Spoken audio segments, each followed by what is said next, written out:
Hey guys, James here, and May's done, and we got the stuff for May in here that I went through in May. It's June now, but that's how time works.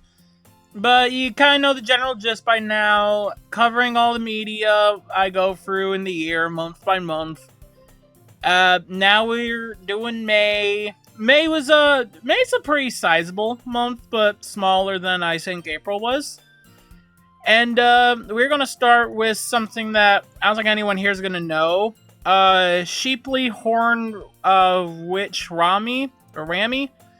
I cannot remember exactly the title, but this is something I read the first two volumes of back in 2024. When I was first starting to work at Spirit Halloween at the store I was staying at. Not the first store I set up because I did two. And the final volume, Volume 3, didn't release until last year, 2025, in December. And I'm going to quick reach and grab the volumes for this month, because I realize I probably should have that on hand. Oh, shit. Oh, shit. Come on. Come here.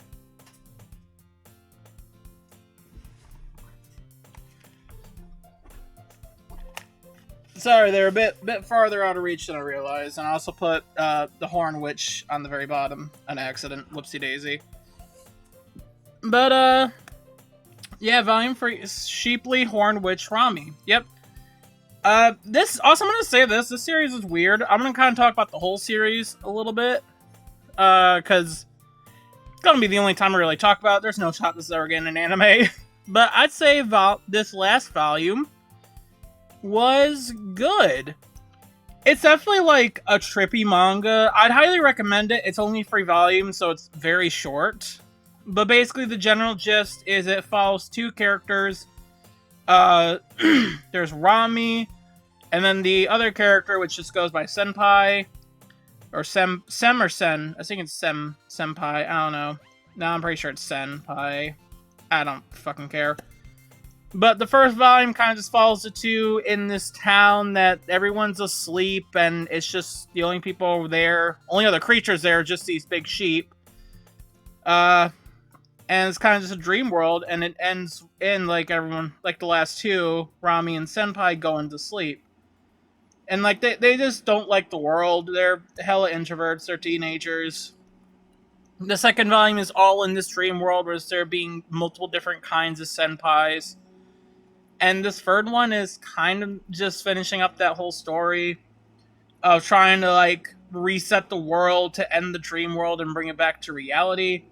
It gets very trippy, and it's honestly it's a hard one to really explain. Like I said, I'd recommend reading it yourself, because it's definitely a lot of, like, it's very metaphorical in its imagery and presentation with everything.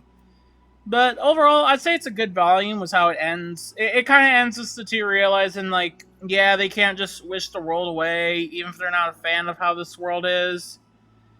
They could just make the best of it, because there's some decent people in here. And I think there is also a thing about, like, forgiving sin, because there's one note in here that says, is just cursing the world really a sin? Because they kind of do think they might be a bit of awful people for one to curse the world like that. Again, this is a very hard one to explain. It's very trippy. I'd say overall it was a good volume. I liked it. And then Shawshank Redemption. I went and rewatched this movie because I was reminded of it during a stream I was watching about some fucking shitty gacha game that you went to prison to. It was like GTA gacha game or some bullshit. But I was reminded of that movie and figured, you know what, I should rewatch it. Because the only other time I've seen it was in my senior year during a Reading the Movies class, which is one of the best classes of all time, I'll be real. And I would say this is in my favorites. Like, Shawshank Redemption is cinematic. It's a cinematic masterpiece, to use the overword sentence. Because, like, when it comes to how it tells its story, I think it's amazing. And just, like, man's, like, the strength to just never give up hope. Cause fucking what's it? I forget the names in here. The guy not played by Morgan Freeman here. Morgan Freeman, his name's Red, I think. I forget his name.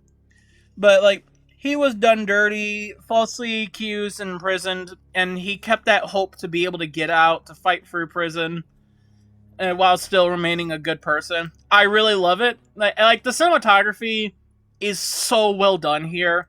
This is probably my favorite Stephen King movie. And like Stand By Me is also really up there, and Green Mile when I fully watch it, because I missed like a middle of it because I was also reading the movies class and I missed a day. But Shawshank Redemption, I love it. I can't do the movie justice when I'm going unscripted, so not going to bother. Like, it's an amazing movie. If you've seen it, you fully understand. And Jujutsu Kaisen Season 3. I went and gave that a watch because of Denji Yuji getting announced. And because I watched JJK Season 1 when Gojo Makima got announced. I watched Season 2 when Shigaraki Mahito got confirmed from the Kickstarter. I figured, fuck it. I'll give Season 3 a watch once the next JJK episode got announced. And then like a month or two after me saying that, this got announced, Denji Yuji. So I'm like, okay, well, give it a watch. And I'd say it's good. I'm not like the biggest JJK guy. I like what I've seen, but I'm not like in love with the franchise, but I'd say it's overall good. Season 3 definitely had a bit of a slower start in my opinion for the first few, but what I like about Jujutsu Kaisen is a lot of the creativity that goes into the fights. Like, I think the one that kind of showcased that the most for me personally is the fight between Megumi and the guy with the receipts for clothes. Like, I like a lot of the creativity in that fight. It was cool. Both in, like, the chase sequence and the domain, the cursed domain one. And I'm also a big fan of the fight between Yuji and the fucking lawyer dude. I don't remember his name. He was the one that just became a meme for a bit with, like, tired face or whatever the fuck. That was also a cool fight. Like, and then, like, the big final fight with Yuta and the other two. Like, it's visually cool. There's a lot of cool visuals with this. I think just, like, ask me anything about the story, I'll just tell you, it's a fucking, not even a tournament, just fucking Battle Royale type shit. And I don't really care for what's going on there, but I like a lot of the creativity with the fights. And then Avatar: The Last Airbender. All 3 seasons, because it's a rewatch. I mean, yeah, I'd say it's one of my favorite cartoons. I didn't watch Avatar growing up. I didn't watch it as a kid. I just didn't really care for Nickelodeon. I liked Nick Jr. when I was a little kid. Didn't really watch Nickelodeon. Don't ask me why. Probably because it was mostly SpongeBob, and I didn't like SpongeBob. But, yeah, I watched it for the first time I watched it was in 2020 during the pandemic. I was thinking, like, you know what? I'll give this a watch. I got nothing better to do. Because school got cut out. And it became one of my favorite cartoons. And because, I was thinking, like, once they announced Aang vs. the Traveler, I'll give, like, officially announced as the next time, I'll give Avatar a rewatch. Also play Genshin, give it a proper try. Haven't gotten to that yet, but I figured, you know, I kind of just want to watch it now. I want to rewatch Avatar now. And it still holds up really well. Like, I love the characters. I love the general story going on. Like, the whole cast, I just fucking love them. And there's some, like, the animation still holds up really well. Along with the themes, like, this shit will never age. I feel like this will always stay a relevant cartoon. With, like, the themes of it and the story. I was gonna say it's not really an episode I dislike. I just feel like it'd be, like, some of the early episodes I'd say is just okay. And there's a lot of cool visual stuff. Definitely one of my favorites is the original kiss between Sokka and what's her name, the warrior girl. And you can see the moon lingering in the back as a reminder of Sokka's girlfriend that became the moon. I think that's really cool visual telling. I mean, like, Avatar, you fucking heard everything I think there is to praise about it. Nothing I can add that's unscripted. So, yeah, really like it. And then, Black Clover Volume 9. Do I have that with me right here? Yes, I do. Probably just do that real quick. trying to remember exactly what happened in this. Because I'm currently on volume 10. Okay, it finishes the what was left in, like, where season 1 ended. With the fish people. Goes into, like, the big fight with Diamond. Or the Diamond people. Then you get the curses. And it, you also get kind of a bit of a character reveal. I don't remember exactly what happened in it. I just remember, like, calling it a good volume. And at the end, you, like, Asta gets his arms cursed from something. And then it's like, oh, his arms were permanently broken because of the curse. I'd say it's a good volume. It's an overall good volume here. Not much I can really comment on. It covers a bit of different aspects, but overall, I'd say it's a good volume. And then One Punch Man Volume 11. This is like this. Was this the stars at the next volume? Okay, yeah, this is the start of the tournament stuff, and you got the battles with the monsters. It's good. I'm trying to remember, like, that's right, the exclusive stuff was, like, a team being made, briefly, with Saitama involved, with some other, B rank, or maybe with some A rank members. And then, like, all those members were, like, considered Saitama, like a kind of a weak link. And then he kind of saves the day by killing some monster. You also get Metal Bats, him seeing his sister's recital. I'd say this is also a good volume. One Punch Man stuff, I probably will have more to say once we get past Season 3 material. I'm still in Season 2 right now. Frieren Season 2. Speaking of second seasons. Finally decided to give this a watch after it all got dubbed. I'd say amazing. I didn't like it as much as Season 1. Though it was also shorter, because from what I could tell, the team that the team that was working on this season also had to be working on another one, so I had less time devoted to it. But with that in mind, they did a really great job adapting the part of the manga for that, because they add a bunch of stuff to, like, just shorter bits in the manga. I think the one everyone knows is Frieren's temper tantrum, which I fucking love. That shit's funny. It helps add more to the characters. And then they also really elevate the fight scenes. I think the manga's weakest points, in my opinion, are the fight scenes. Which, record, that's not the main focus of Frieren. To me, the main focus of Frieren will always just be enjoying the here and now. Though it has been getting more arc heavy with the recent volumes, which, whatever, I'm fine with. They're good anyways. But the anime always helps to elevate these fights, to add more flair to them. And I think that really shows with Stark and, the other guy, I forget his name. The guy, whatever the fuck his name is. With those two fighting against the four-armed demon. As well as, Fern and the other woman who really likes to cute elves, fighting against the other two demons in the fog. I think it especially shows with the Stark one, where it really helps to elevate the fight, both with, like, the music being used, and the animation just being so clean, so slick, like, so much visual stuff going on that I fucking love it. And the parts that are just here and now are still really great in here. Like I said, they did elevate a lot more scenes by adding a bit more stuff to them.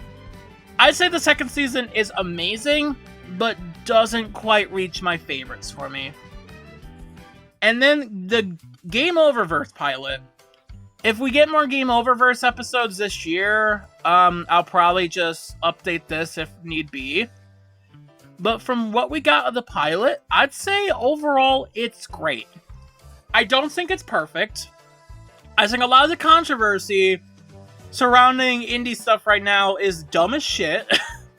Because it's mainly just fans just being mostly stupid as fuck. I'm sorry. Like, I know Digital Circus ending that got leaked, people weren't happy or some shit, but they were blaming Gooseworks for whatever reason. I think Gooseworks kind of had, like, the most appropriate response to all this shit, I'll be real. I don't know. But, talking about Game Oververse here, I really like it. Like, I really like what there is with Game Oververse. The main cast so far, I think they're fun. The villains are fun. Like, there's a lot of good jokes with them. And the main heroes, I also like. I'm excited to learn more about them. The premise, I really enjoy. I really enjoy the premise of just, like, once you beat these games, your worlds get destroyed. I really, really like that idea. And you got the heroes trying to help the villains, so then these worlds aren't destroyed. I really like that. That's a really cool twist on things. The character designs, I think, are neat. Yeah, everyone wants to fuck the cat, but I don't know. I'm not commenting more further on that. The voice acting is solid, though the audio design, if I have to criticize anything about it, I think the audio design could maybe use a bit of work. Cause like J/'s voice, I don't know, something sounds off about like the micro, like I don't know what the fuck he's using, but something sounds off with it. Like it sounds like it's different from the rest of the cat. It's hard to put in the words what I mean exactly. Like it's like the volume feels different for it, and I don't know why. I don't know if he's using a dog shit mic or something or what, but or it could be like a filter they have on because he's a little robot, but I don't know. It sounds a bit off to me. But I am excited to see more of the show. I think there's a lot of potential here. I am excited to see what Ross cooks up and the rest of the team behind it. Also the controversy about, oh, they already got merch. Dude, they make most of the funding these shows make, it has to be through merch. Like, shut the fuck up. You were fine with it Digital Circus, as far as I'm aware. I don't know why it's an issue now. Plants vs. Zombies. I decided to replay this game out of nostalgia. I'd say it still holds up. I'd say amazing. This still holds up quite a lot. There's a lot of fun side content you could do. Like, this game is packed with shit you can do. I kind of forget how much Plants vs. Zombie really has outside just the main game. And, like, the main game itself is a lot of fun. Sometimes RNG could seemingly fuck you over, but other than that, it's a lot of fun. I never played Plants vs. Zombies 2. Like, add that shit to fucking PC. Please, God, I beg you. Take it off mobile.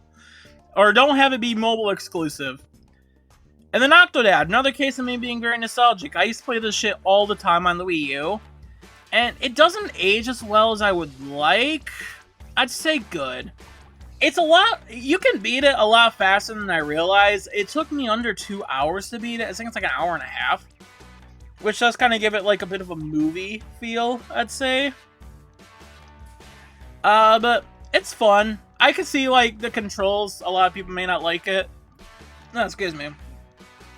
But like I said, I played this all the time on the Wii U back in 2016. Like I'd replay levels so often that the controls are very easy for me nowadays. Like, I don't really have much issue with them. And, like, visually, it's fine. I like the art style well enough, but it's obviously not perfect or anything. Goblin Slayer Volume 1. This has been on, like, the back burner for a long while now. I've kind of put other stuff in front of it constantly. I mean, yeah, it's fine. I do think this kind of suffers the issue I have with a good amount of manga, where it all being black and white does kind of make some shots a bit hard to tell what I'm exactly looking at. Namely during the more gory scenes, I'd say the more bloody shots. But otherwise, yeah, it's good. It's a good volume. Season 1 was pretty alright. I don't think it really changed as much from what Season 1 had. Go and rewatch my Season 1. How I talked about Season 1 when I talked about that last year. Generally gonna be the same gist there. Steven Universe. I got nostalgic for Steven Universe and figured I'd give it a rewatch, see if it holds up well. And while Steven Universe isn't perfect, I'd probably put it up here in one of my favorites, in all honesty. I was thinking I really wasn't gonna like it upon rewatch. But no, this holds up really well. There's definitely stuff you can criticize, but a lot of the criticisms I saw I was going to have, surprisingly, I didn't really have them.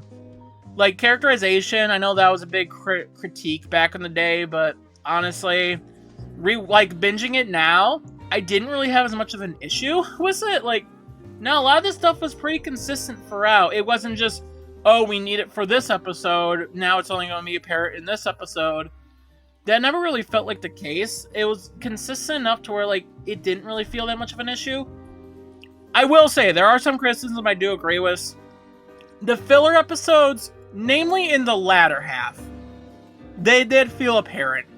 There's a lot of episodes I saw get labeled as filler, and like, when I was looking back at it, I was kind of thinking, these don't really feel as much like filler. Like, they do cover more everyday type plots, sure. They don't seem important to the overall story, but they do make comebacks later. For example, the 2 episodes of Steven going in dreamlike stuff, well, the one where he body swaps with Lars in his sleep, and then the other one where he helps one of the pizza girls, I don't remember her name, with her pizza-related nightmares. While, yeah, on paper they'll seem like just random fillers, it does kind of play back an important aspect about Steven, like, dreamscaping type shit, which is used multiple times in important plot moments. The first time was, like, when the diamonds first came during the wedding, and then the other time was trying to get help when he was on Homeworld with the other crystal gems. It had relevance there. The record, I do think there are some episodes later on where, like, they really did not need to be there. Like the Onion episode with the other friends in the forest, like, what the fuck was the purpose of that? That one had no relevancy at all. The fucking last big Ronaldo episode that everyone hated, where it's like, I guess they're teasing, like, there's going to be a new gem announced, and it's just Ronaldo's OC.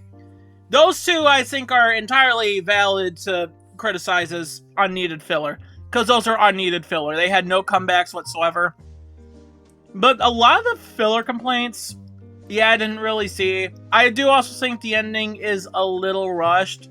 Like, I would have loved to have seen the other gem fusions outside of Smoky Quartz before that. I think there was ways you could have worked that in before with Steven. Like, Steven and Garnet and Steven and Pearl. I think you could have done that prior. I took a drink. And yeah, like, the ending, I don't think the ending's bad. Has some rush elements.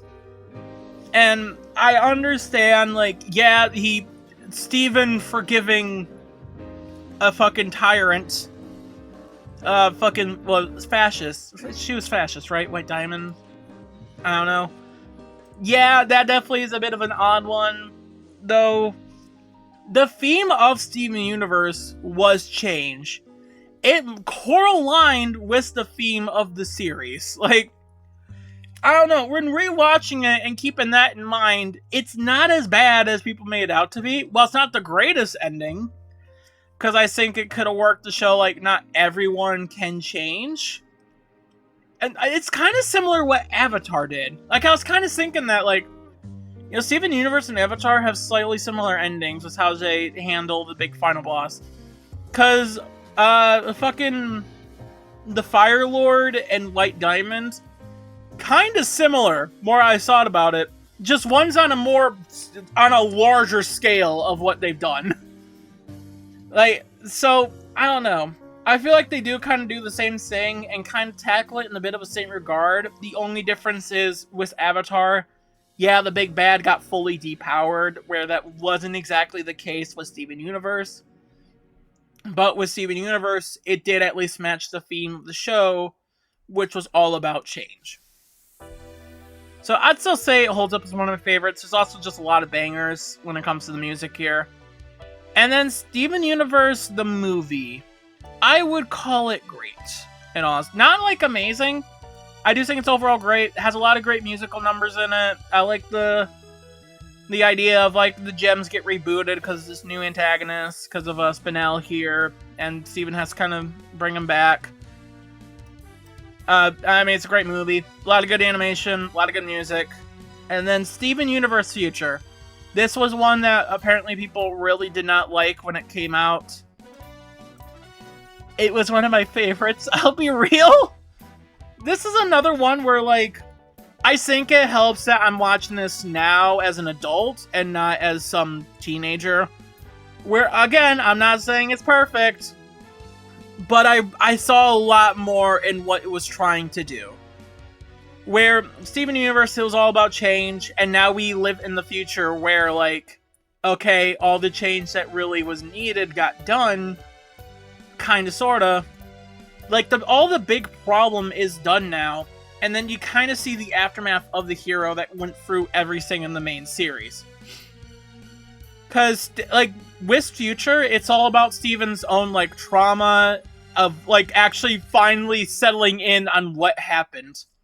And this is stuff you see throughout the main timeline, the main show, too. A lot of people said, like, Steven's trauma just came out of nowhere. That was never a thing in the main series.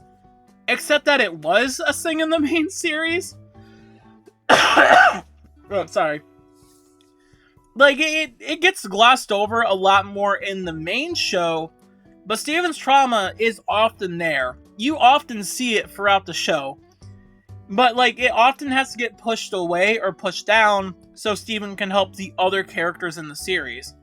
And Steven Universe Future feels like it's more all about, once that, like, all finally comes crashing down, as Steven now has to actually come, like, come face to face with trauma, and we also see the repercussions of, like, what happens when you have a child have to basically be the one that saves the fucking universe to save the galaxy. Like, we're relying on the child to help these thousands or hundreds of thousands year old rock women with their problems.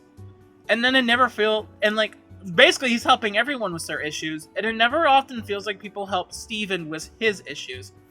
His stuff has to get pushed down in order to help others. But you have Steven here as a kid, as a, like, fucking, 12 to 14-year-old, fixing everyone's problems, and being the one to have to end a war. Like, the stuff his mother did, Rose Quartz / Pink Diamond did, now being his responsibility, despite that not being entirely Pink Diamond's goal, or Rose's goal. That's now his burden to bear, as so many people tried killing him over Rose. And why you also you don't have children in war, you don't have a child fucking be your therapist. Like, it shows that type of stuff and the repercussions of that. It is, like, more for a more specific audience, but it is kind of one where I tend to relate to Steven a lot more during this showing for Future. Because just how it kind of handles just suppressed trauma. And it doesn't, like, glorify it either. It doesn't make it romanticized or nothing. It shows how ugly it can be. And honestly, I gotta give respect to the creators here for going that route instead. And, like, it doesn't really feel like there's any filler here, but, like, one episode that's just about, like, you know, the fusion with Garnet and the fusion with Pearl with Steven here. That was the only one I'd say is, like, filler, but still kind of does show, like, the job of just, yeah, Steven's, like, how many people are relying on Steven here and how it is taking a toll on him.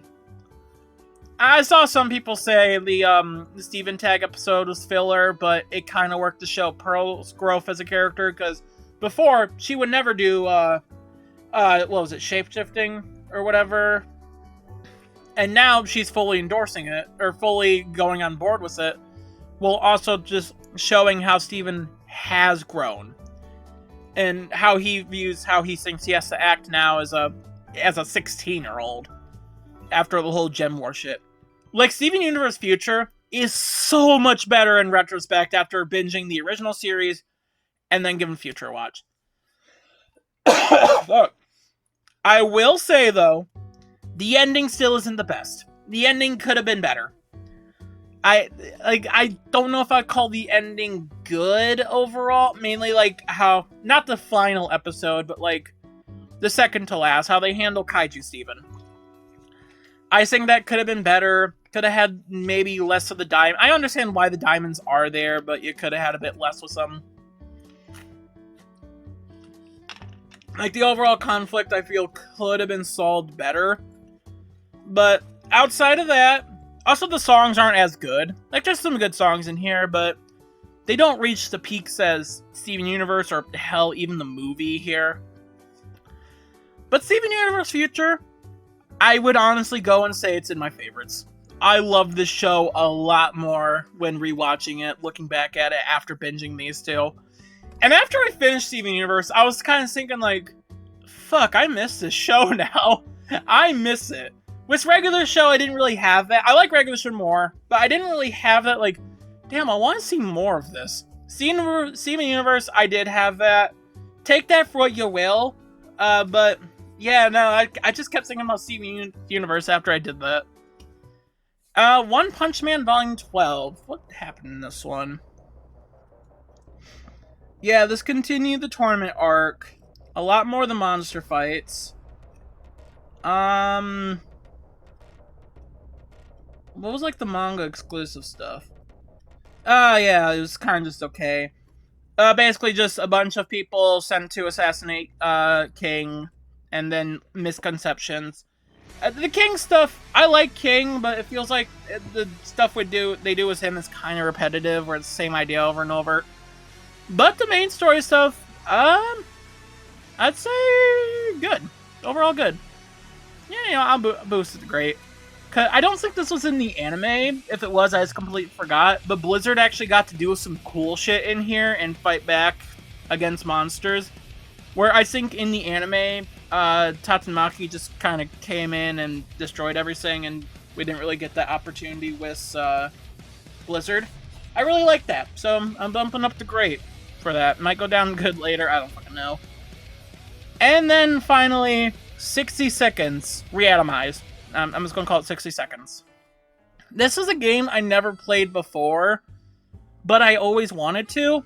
And that was mainly just because I watched YouTubers play it when I was in 6th, 7th grade, maybe. I don't remember. Namely Cub Scouts, a channel that I kind of forget about a lot of time, unless I'm thinking about 60 Seconds or Yandere Simulator when that used to be liked. But after playing it myself, I'd say it's good. Not as crazy as I was thinking it was gonna be, but it is a good game. RNG can fuck you over, but it's very RNG heavy. But I'd say it's good. Like the game loop, the gameplay and like the game looping shit, the gameplay loop. It's fun. It's good. There's definitely a lot of challenge to it, and just, you know, again, RNG, just you know, managing your resources, who you send out and for what and when. I don't know, overall, I'd say it's good. No, I don't really have much more to comment on it past that. I like it. It's a good game. And that was May. May was a pretty alright month. That was my birthday month. Yeah, I don't really got too much more to say. Nothing super crazy, just mainly rewatches here. But, yeah, I hope you all did enjoy. I don't really have much more to say. June is coming up. We're at the halfway point in the month. God damn. Well, after this month, we'll be halfway. But, I hope you all did enjoy this video. And, yeah. Peace.